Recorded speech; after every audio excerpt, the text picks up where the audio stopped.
Hi Frimpers. At the Spring Summer shows just gone, we saw designers like Emporio Armani and Versace doing all these beautiful kind of pastel shades. Versace did this really pretty purple, and Emporio Armani did some pinks and some greens. So what I thought I would do for you today is how to recreate the perfect pink eyeshadow, because often pink is a color that's a little bit shied away from, but you don't have to, because it's actually really pretty, especially coming into spring and summer when you just want something a little bit soft and girly and pretty.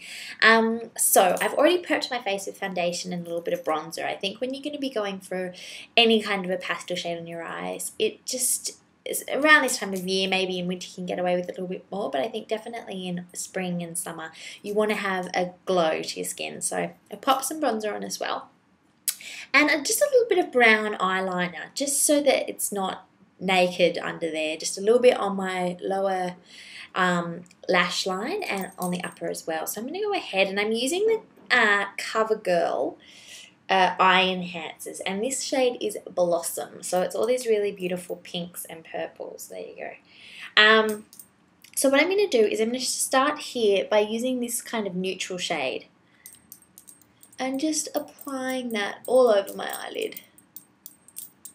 I want to make sure that today I don't cover my eyes like the last video where I was leaning forward too much and cut off my eye. Probably not the best thing when I'm trying to demonstrate eyeshadow. Okay, so take that colour up above your brow bone as well, because then when you open your eyes you still get a little hint of colour over the top, which I think is almost nice. And this is like a purpley, kind of like a taupe colour really.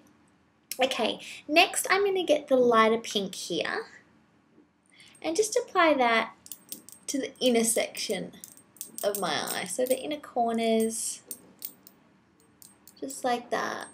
Now, if you had a white shadow handy or something, you could even pop that in the very inner corners and then take the pink out. But for today, I'm just going to use this beautiful pink palette here. And just apply that. Then I'm going to take the darker fuchsia on the end and just pop that on the outer corners, just so that you kind of get this gradient with colour. And I think that that's the key when you're layering colours rather than just putting one eyeshadow on. Especially when you get a palette like this, it's better just to use all four colours in there and play with them and layer them. Just like you would in artwork really. If you just had one colour it might be a little bit flat, but then if you mix them, much better. Anyway, so I've applied that pink, and I don't know if you can see in this light, but it's still really subtle. It doesn't look like I'm wearing this crazy bright pink shadow. Now, I'm going to now also get this bright pink just for a bit of fun and take it underneath as well. And this is why it's important to have liner on, I think, because otherwise you could just look a little bit washed out having pink under your eye. Alternatively, you can use a white eyeliner pencil, which I think would also look really good, especially for daytime. Okay, there's also this really cool dark purple here, and I'm just going to apply that to the very tip of my brush and just kind of apply it to the very roots of my lashes. Now, this isn't the best brush for this. I'd use an eyeliner brush, and you can even wet it so that you're kind of putting the product on wet, and then you're getting a really fine purple line. Just, I mean, quite subtle. Doesn't have to be anything too full on. Okay, so I'm feeling pretty happy with that. I'm going to top my lashes up with just a really basic black mascara. Well, this one is the CoverGirl Lash Blast, and it makes your lashes pretty huge. Check out the brush. It's massive. So let's see. Let's put this baby on. Oh, wow. I like these big fat brushes because you can really feel them gripping your lashes. Like when I put it down to the roots there, it definitely feels like it's working. That's for sure. So just apply your black mascara,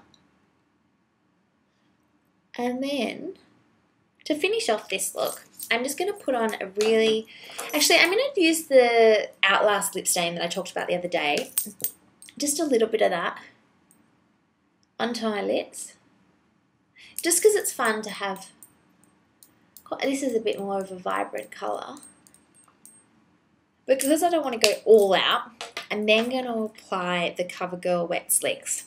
Now, These are actually one of my favourite lip glosses. And I'm not just saying that because I have to, because it's a CoverGirl sponsored blog. I genuinely love these lip glosses. They are so good. They taste like mint, and they're meant to make your teeth look whiter. And freshen your breath. But the actual formula of these things is the perfect gloss, and the colours are amazing. There's this colour which I really love, or there's also this orangey colour, and I don't know the name of the shade, but you'll see it when you go in store. It's kind of like this apricot coral, and it's awesome. I really do love these glosses. So I'm just going to put this one on over the top just to kind of give a bit more of a glossy finish to the lip stain. But as you can see, the pink is still kind of popping through. Anyway, primpers, there you have it. How to recreate that really pretty, natural still pink eyeshadow that you saw at shows like Versace and Emporio Armani from the Spring Summer shows just gone. I hope you like it. See ya.